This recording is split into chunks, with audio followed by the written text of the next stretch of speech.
नमस्कार दोस्तों, स्वागत है आपका SSC learning point by Singh sir. 20 अप्रैल की शिफ्ट 3 का पेपर करेंगे जो SSC CGL math solution series चल रही थी और इसकी पीडीएफ हमारे टेलीग्राम चैनल पर मिल जाएगी जिसका लिंक नीचे डिस्क्रिप्शन में दिया गया है, उसको भी जरूर ज्वाइन कर लें। चलिए फिर स्टार्ट करते हैं बिना देरी किए हुए।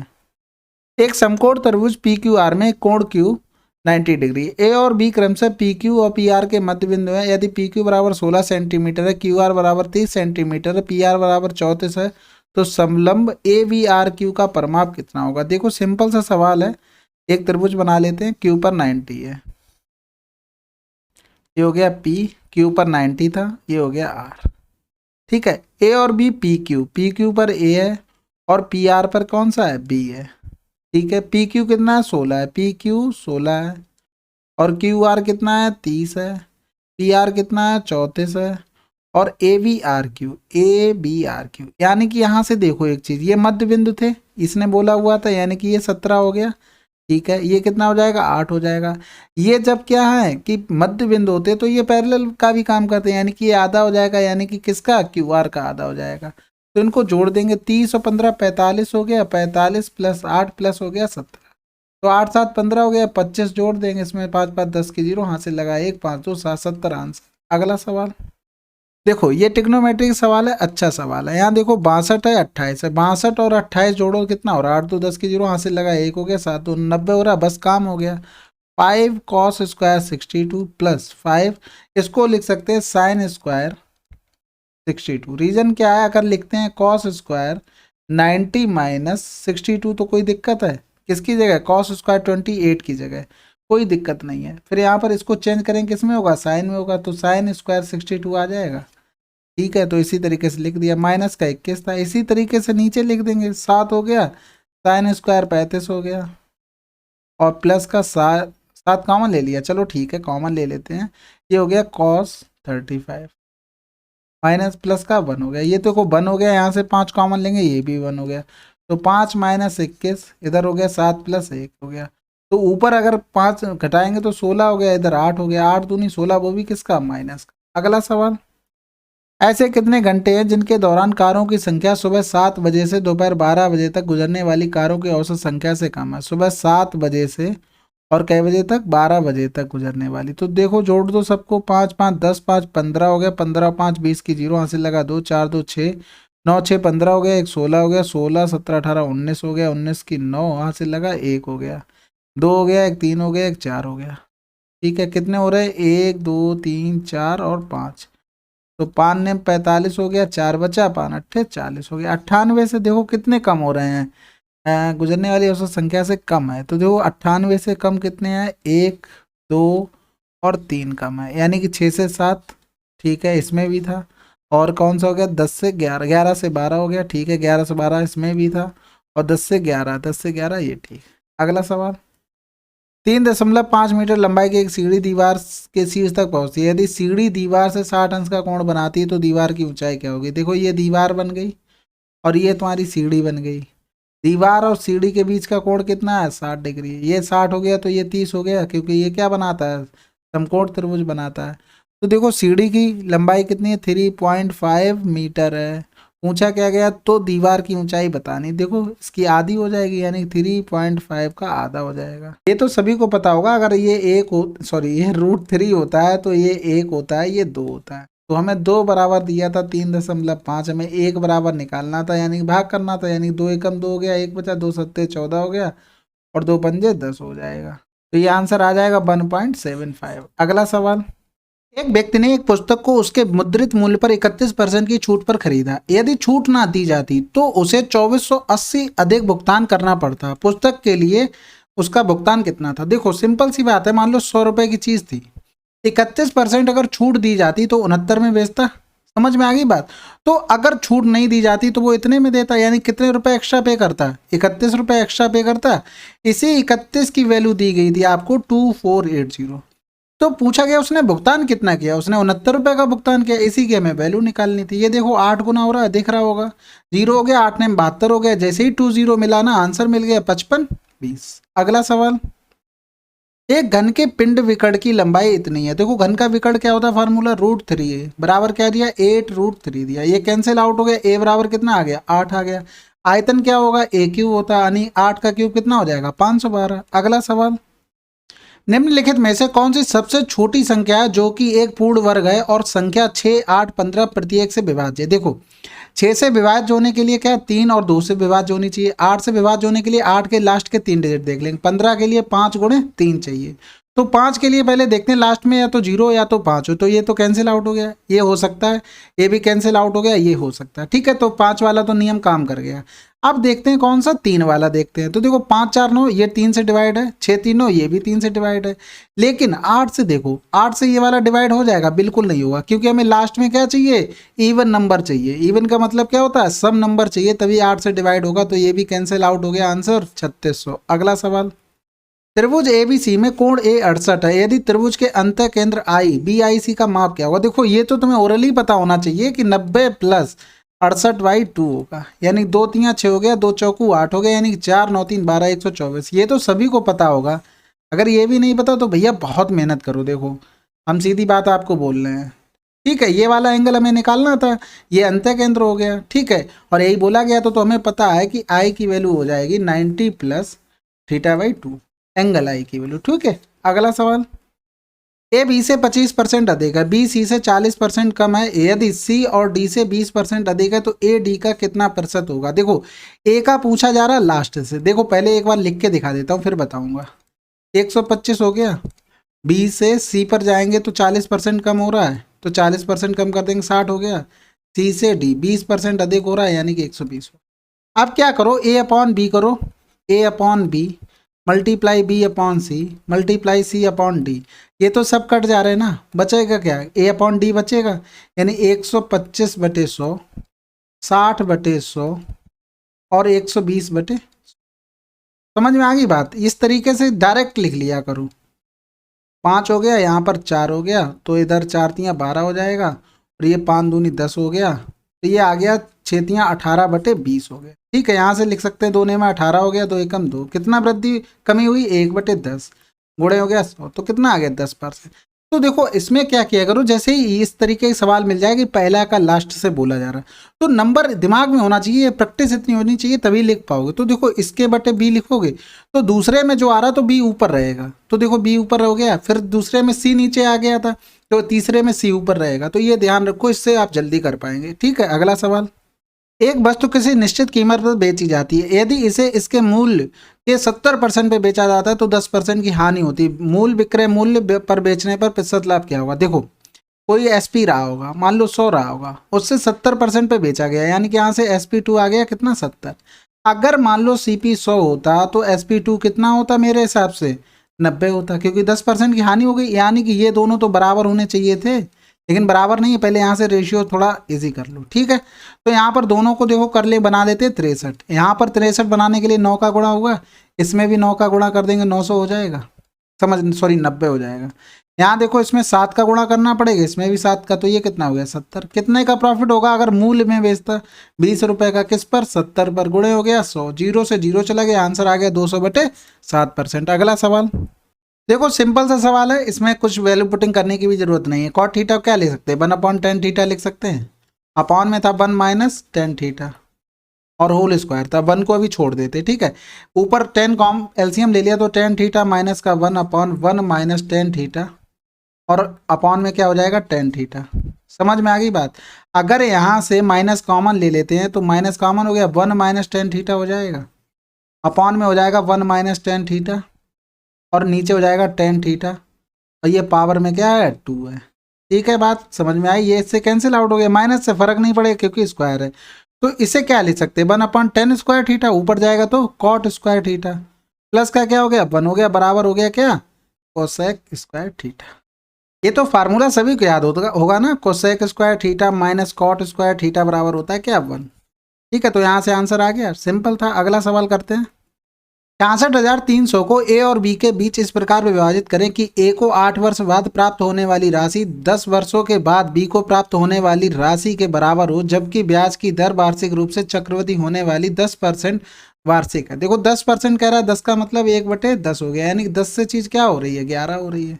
अब इनमें डिफरेंस कै साल का, 2 साल का है, यानी कि 11 11 में 121, 100 10 दाम 100 हो गया, इनको जोड़ दो, 121 + 100 कितना हो गया 221। 221 की वैल्यू थी तुम्हारी कितनी 66,300। और हमें निकालनी किसी की भी निकाल लो, देखो ऑप्शन तो किसी में कॉमन नहीं हो रहा है, इसमें कुछ कॉमन नहीं हो रहा तो इसी की निकाल लो या इसकी निकाल लो। ठीक है, तो दिमाग लगाने की जरूरत नहीं, जिसका समझ में आ रहा है जैसे 100 की निकाल लो, तो यहाँ से करेंगे 3 बार चला जाएगा, तो यहाँ 4 जीरो आ जाएंगे, तो आंसर कौन सा आ गया, बी आ गया। ठीक है, कुछ कॉमन होता है तब तो हम सोचते कौन सा किसका होगा। अब देखो पता कैसे करते, जैसे 8 वर्ष 10 वर्ष, अब यहाँ से देखो 10 वर्ष के लिए जिसमें लगा होगा उसमें रुपया कम लगा होगा, और 8 वर्ष में 8 वर्ष के लिए जिसमें लगा होगा उसमें ज़्यादा लगा होगा, यानी कि 11 वाली वैल्यू अगर हम निकालते तो किसकी आती, ए की, और 10 वाली अगर ये 10 वाली निकालते तो किसकी आती, बी की। ठीक है, अगला सवाल देखो, ये दिया गया है और इसकी वैल्यू बतानी, सिंपल सवाल था। इसको क्या लिख सकते थे, 25 × 3 लिख सकते थे, समझना बात को। तो 25 और 5 बाहर आ जाएगा इसका रूट से, रूट बचेगा 3, यानी कि 5 5 10 √3 की वैल्यू कितनी है 17.32। समझ में आ गई बात। यहाँ से देखो, यहाँ से भी 3 बना लो, 3 से करेंगे तो 3 3 9 हो गया, 3 6 18 हो जाएगा रूट में, 6 बाहर आ जाएगा, 6 √3 हो जाएगा। समझना बात को, प्लस का 14 √3 हो गया, तो 14 6 20 √3 की वैल्यू हमें तुम्हें बतानी थी। तो देखो 2 गुना हो रहा था, यानी कि 17.32 का 2 गुना कर दो, तो 2 दूनी 4, 2 3 6 हो गया, 17 दूनी 34.64 आंसर आ गया। अगला सवाल सिंप्लीफिकेशन सवाल है, कठिन सवाल नहीं होते, लेकिन टाइम थोड़ा देना पड़ता है इनमें। देखो इसको सॉल्व करते हैं, ब्रैकेट को पहले 5 एकम 5 3 8/5 गुणे 4 एकम 4 1 5/4 हो गया, तो 5 से 5 चला गया, 4 दूनी 8 हो गया, तो इसकी वैल्यू आ गई क्या 2 आ गई। सवाल देखना पूरा ऊपर वाला कर रहे हैं सॉल्व, केवल और कुछ नहीं करें। 2 एकम 2 1 3/2 हो गया, प्लस का 7 एकम 7 3 10/7 हो गया, भाग था 2 का, यानी गुणा का साइन करेंगे तो 1/2 हो जाएगा, गुणा हो जाएगा 3 दूनी 6 1 7/3 हो जाएगा, 7 से 7 चला गया, 2 पंजे 10 हो गया। एलसीएम लेंगे कितना हो जाएगा 6 हो जाएगा, तो 2 तियाँ 6 3 त्रिका 9 हो गया, 3 दूनी 6 5 दूनी 10 हो गया, इधर आ गया 19/6। अब नीचे वाले को सॉल्व कर लो, देखो 3 दूनी 6 और 2 8/3, गुणे का साइन करेंगे तो 9 ऊपर चला गया, 4 नीचे आ जाएगा, 5/6 प्लस में क्या था 14 था, तो 3 त्रिका 9 हो गया, 4 दूनी 8 हो गया, 3 दूनी 6 से 6 चला गया, 14 5 19 हो गया, तो 19/6 बटे हो गया 19, 19 से 19 कैंसिल आउट, बचा क्या 1/6। अगला सवाल, एक कक्षा में अंग्रेजी की परीक्षा फल तैयार करते समय एक छात्र के अंक 57 के स्थान पर 95 दर्ज किए गए, जिसके परिणाम स्वरूप औसत अंक में 0.95 की वृद्धि हुई। कक्षा में कितने विद्यार्थी थे। देखो सिंपल सी बात है, एवरेज प्रत्येक पे ही काम करता है, यानी कि 0.95 की वृद्धि हुई होगी कितने, एक बच्चे पर। ठीक है, अब हमें निकालने टोटल, तो देखो 57 के स्थान पे 95, यानी कि डिफरेंस 8 हो गया, यहाँ 8 में से 5 गया 3, यानी 38 का हमें देखना है, तो 38 देख लेते हैं कितने बच्चों पर जाएगा, 0.95 हो गया गुणे 38 कर दो, ये पॉइंट हटाएंगे 2 जीरो बढ़ गया, तो 19 बिना 95, 19 दूनी 38 हो गया, 5 दूनी 10 हो गया, यानी कि टोटल बच्चे 40 रहे होंगे। अगला सवाल, दो शहरों के बीच की दूरी 50 किलोमीटर प्रति घंटा की चाल से 7 घंटे में तय कर सकती है। चाल कितनी बढ़ानी चाहिए ताकि 2 घंटे का यात्रा समय बच जाए। देखो टाइम में रेशियो क्या हो रहा है 7 और 2 बच रहा है, यानी कि 5 हो गया, यानी कि स्पीड में रेशियो क्या होगा 5 और 7 का होगा, तो 5 बराबर हमें दिया गया है 50 किलोमीटर प्रति घंटा। तो देखो स्पीड बढ़ाने की बात करा, यानी कितनी बढ़ा रहा है 2 बढ़ा रहा है, तो 2 की वैल्यू हम निकाल लेंगे, ये क्या गुना हो रहा है 10 गुना, यानी कि 20 किलोमीटर प्रति घंटा की चाल अगर बढ़ा देता है तो हमारा 2 घंटा समय बच जाएगा। अगला सवाल, देखो 4a - 3b बराबर इतना दिया है, ab बराबर इतना दिया है, इसकी वैल्यू बताएं। देखो अच्छा सवाल है, नोट कर सकते हो अगर आपको समझ में ना आता हो तो। देखो 4a माइनस हमें चाहिए प्लस वाला, तो यहाँ पे प्लस का हम साइन लगाते हैं, 3b का होल स्क्वायर अगर लिखना हो तो क्या लिख सकते हैं 4a - 3b का होल स्क्वायर। अब यहाँ पर बने जाके लास्ट में जैसे वो ओपन करेंगे तो 4 3 12 दूनी 24 ab बनेगा, लेकिन हमें प्लस का फार्मूला चाहिए, तो यहाँ पर 48 ab हो गया। ए बी की जगह क्या लिख सकते हैं 1/2, यानी कि यहाँ पर कितना हो जाएगा 24 हो जाएगा, और 4ab a - 3b की वैल्यू 1 है, यानी 24 प्लस 1 क्या हो गया 25 हो गया, यानी 4a + 3b का होल स्क्वायर आ गया 25, यानी कि इसकी वैल्यू आ गई कितनी 5। अब देखो इसका फार्मूला हमें पता है क्या होता है aq - 3a। ठीक है, तो 5 5 25 हो गया, 125 हो गया, माइनस का 3 गुणे ए कितना था 5 था। अब जो मल्टीप्लाई में होता है इसमें वो मैंने बताया वो लिख दिया करो, यानी 4 गुणे 3 गुणे ए बी हो गया। ए बी की वैल्यू 1/2 है, यानी कि यहाँ पर इसकी जगह 1/2 लिख दें, तो यहाँ से काटेंगे 2 दूनी 4 हो गया, यानी 3 दूनी 6 6 पंजे 30 और 3 त्रिका 90, यानी 125 90 हो गया, यानी 5 हो गया, 12 से 9 3 35 आ गया। देखो हुआ कैसे, इसका होल क्यों करें, 4 चौकू 16 चौकू 64 ए क्यू, प्लस 3 त्रिका 9 3 27 बी क्यू, और फिर प्लस का 3ab यानी 4 3 12ab होगा, और ब्रैकेट में 4a + 3b यानी गुणे 5 कर दें बराबर 125 हो गया। अब ये वाला टर्म पूरा इधर जाएगा माइनस का, यानी 125 माइनस 5 आ गया, ए बी आ गया, और 4 गुणे 3 लिख सकते हैं। तो देखो 5 4 3, यहाँ देखो 5 4 और 3 और ए बी, यही तो किया मैंने, कुछ और तो नहीं किया। तो आप जैसे चाहे वैसे कर सकते हैं। अगला सवाल, 5 राज्यों में युवाओं की संख्या क्या है। देखो अगर यहाँ पर जीरो ये इतने सारे दिए जाते हैं ना, इनका फर्क तब पड़ता है जो लाखों की बात करता है, जब सेम हो। जैसे 101 है 2 जीरो लगे हों, 101 में 5 जीरो लगे हों, 101 में 8 जीरो लगे हों। लेकिन यहाँ पर देखो 101 है, 120 है, 1025 है, 1015, तो जीरो का फर्क नहीं पड़ता। देखो युवा कहाँ पर है, ये है, यानी 12 हो गया, 12 8 20 हो गया, 20 10 30 हो गया, 30 और 9 39 हो गया, 39 1 40, 40 और 10 50 हो गया, 50.5 हो गया। ऐसे अगर भाग करते तो 1 2 3 4 5 5 होंगे, तो 5 एकम 5 0.5 एकम, यानी 101 जिस ऑप्शन में होगा वही आंसर होगा। जीरो से हमें कोई मतलब नहीं है। अगर ऑप्शन सेम होंगे तो लाखों वाला गुणा करते आंसर आ जाता।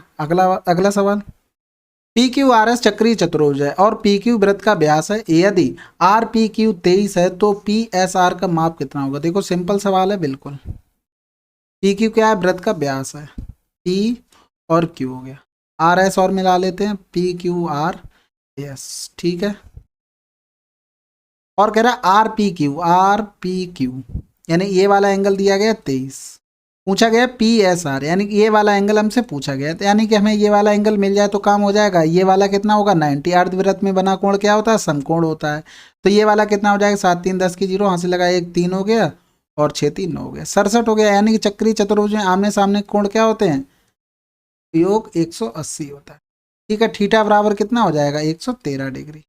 अगला सवाल, ए और बी किसी काम को 12 दिनों और 18 दिनों में कर सकते हैं। उन्होंने 4 दिनों के लिए काम एक साथ मिलकर किया और फिर क्या किया, बी को सी से प्रस्तावित कर दिया। शेष काम ए और सी द्वारा अगले 4 दिनों में पूरा कर दिया गया। सी अकेला उसी काम को 50% भाग कितने दिनों में करेगा। देखो ए था बी था, 12 हो गया 18 हो गया, एलसीएम हो गया 36 यानी टोटल काम 12 3 36, 18 दूनी 36, इफिशियंसी आ गई। इन दोनों ने 4 दिन काम किया, यानी 4 दिन 3 2 5, इफिशियंसी कितना काम करेंगे 20, तो 36 से काम कितना हो गया 20 हो गया। तो बचा कितना काम है 6 और 3 से 2 गए 1, 16 वर्क क्या है बचा है। ये काम किसने कर दिया, मिलकर ए और प्लस सी ने किया, यानी कि कितने दिन में किया 16/4, 4 चौको 16, यानी कि जो 4 आ गई है वो ए और सी की क्या आ गई, इफिशियंसी आ गई, ठीक है। क्योंकि उनकी इफिशियंसी 4 है, 4 से 4 दिन काम करेंगे 16 काम हो जाएगा। तो यहाँ से देखो ए की कितनी थी 3 थी, यानी ए प्लस सी की इफिशियंसी 4 है, ए की हो गई 3, तो सी की कितनी हो जाएगी 1 हो जाएगी। अब सी को क्या करना 36 का 50% काम करना, यानी 1/2 काम करना इफिशियंसी 1 से, तो कितने दिन लगेंगे 18 दिन। अगला सवाल, वर्ष 2017-2018 में किए गए कुल व्यय और बस 2015 और 16 में हुई कुल आय के बीच अंतर क्या। देखो आय कौन सा है, ये है ब्लू वाला, तो कौन से 15 और 16, 15 में 280, 8 और 325, यानी 5 हो गया, 8 2 10 की 0 हो गया, यहाँ से लगा 1 3 3 6 हो गया, ये तो हो गई आय, ठीक है। अब व्यय कौन सा है, ये रेड वाला है 2017 और 18 का, यानी कि ये हो गया 300 और 325, यानी कि 625। डिफरेंस निकालना था, निकाल दो, 0 हो गया 2 हो गया, आंसर आ गया। अगला सवाल, देखो टोटल 1800 छात्रों का प्रदर्शन ग्रेड में मतलब इसमें शो हो रहा है, ठीक है।